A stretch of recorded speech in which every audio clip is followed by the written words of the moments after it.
Welcome to the fitness club. Here we are all about working out to feel good, because when we feel good, we look good and spread good. Today I'm taking you through my back sculpting gym workout. I've been doing this workout for the last 8 weeks and I'm incredibly happy with my results. Plus, it's never taken me longer than 1 hour to complete it. This workout consists of 6 back exercises. We'll be training in the 8 to 15 rep range to really focus on sculpting those back muscles. First up are wide grip pull-ups.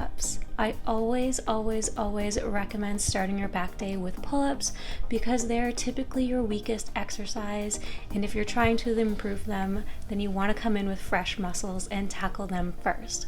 Doing a wide grip is what will give you the illusion of an hourglass figure, which is why you'll notice most of these exercises in these workouts are wide grip. If you can't do regular pull-ups yet, then you can definitely do this on the assisted pull-ups machine. Sometimes I like to superset barbell bent over rows with my pull-ups. Supersetting is when you do 2 exercises back to back, and it's a really great way to save on time. But usually you'll have to sacrifice how much weight you can lift because you've reduced the amount of rest you're taking. I like to warm up with an empty bar first, and then I'll load on my weights and get right to it. When doing bent over barbell rows, make sure you keep the weights as close to your legs as you can to avoid injury. I also do an overhand grip so that I'm using my back muscles more than my biceps. And really work on controlled pulling. Your last 2 reps should always feel pretty challenging. So if you're getting through all 12 reps easily, that's a good indication you're strong enough to add a little bit more weight. Okay, so after we're done both of these compound exercises, we're going to go into machine work for the rest of the workout, starting with wide grip lat pull downs.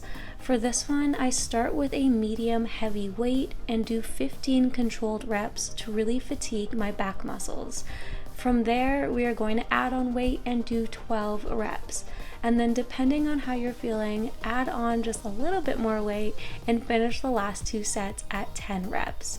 Again, making sure to really work on controlled pulling. And I always like to make sure that I'm pulling the bar past my chin. You'll notice that as you get more and more fatigued, this gets a little hard, so drop the weight if you need to in order to keep good form. These ones really tax my back, so I rest for about 60 to 90 seconds in effort to lift as heavy as I can for the next set.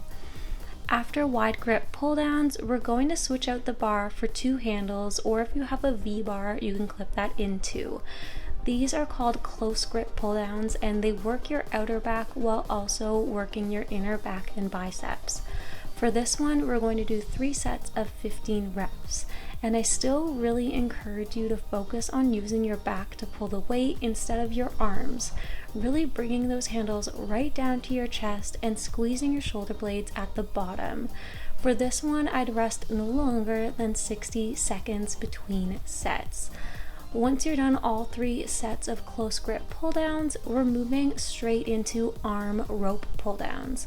You'll use a rope attachment like this one, and I set the cable up at the highest height and use a medium light weight so that I don't cheat my way through it. You'll hinge at your hips until your arms are straight above you, and then with a slight bend in your arms, you're going to use your back muscles to pull the rope attachment down to your hips. If you have to use your triceps to help, then your weight is too heavy, so drop it down. Because I don't go as heavy on this one in efforts to maintain good form, I don't take as long of a rest between sets. So I'd limit your rest time to no longer than 30 seconds between sets.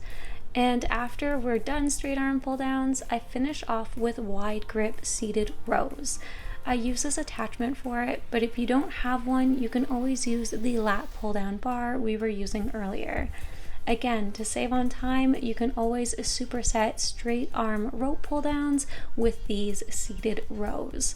I personally like to maintain a straight back and engaged core while doing seated rows, really focusing on controlled pulling using my back as much as possible.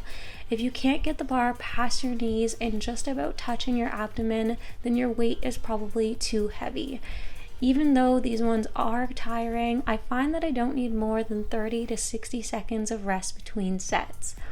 And that's it. That's the back day I've been doing for the last 8 weeks. Screenshot this if you want to save it for your next gym session, or click the link in the description box to get my full 8-week gym program. Subscribe for more workouts, and I'll catch you in the next one.